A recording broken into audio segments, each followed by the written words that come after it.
So we're taking January to just remind ourselves who we are and why we do what we do and how we do, and to kind of recalibrate, if you like.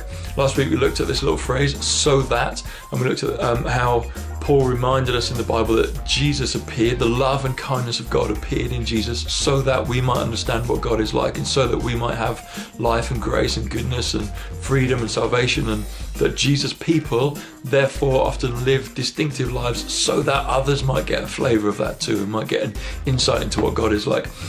This week, whilst we're kind of in January, and kind of our culture in the West is to kind of amp up the amount we try and do harder at losing weight, having a better diet, getting that promotion, spending more time at home, whatever it is, we try a little bit harder.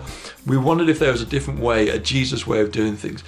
A couple of times in the Bible, once this guy called Jeremiah and once a guy called Isaiah, but Jeremiah goes down to a potter's house.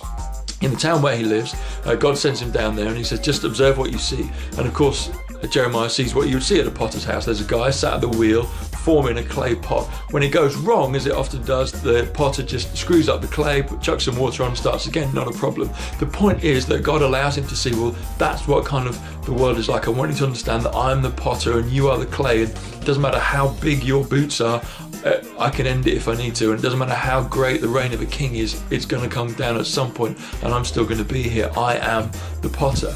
So the next question is, well, what kind of potter is he? Is he a kind of a despotter? Is he a bad potter? Is he a mad potter? Is he an angry potter? Is he a vengeful potter? Is he a potter that likes to impose his will on others and on the clay, no matter what it thinks? Well, Isaiah, picking up that theme, he says, no. What you need to understand is we are the clay, you are the potter, you mold us and you shape us. And he says, but you are our Father. It's the primary way Jesus always wants us to understand what God is like, a good Father. So we have God who is the potter, we who are the clay, but we also have a God who is the clay, and we see our perfect example, as always, in Jesus, this guy who on the night he was betrayed, before he's about to go to a kangaroo court and then killed, he kneels down in the Garden of Gethsemane and he prays, Lord, not my will, but yours. So the question was, here's us following Jesus' example, not my will, not what I want, not the things I want to try and do, but God, your will. Is there an area of my life, was our final question, where I don't allow the master potter, the good Father Potter, to shape me? Are there things in my life where I'm trying to impose my will? Am I the clay fighting back at any point?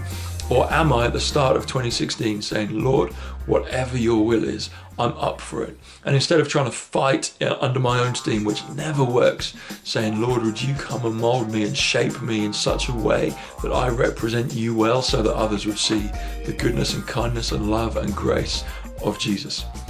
Have a good week. I hope to see you soon.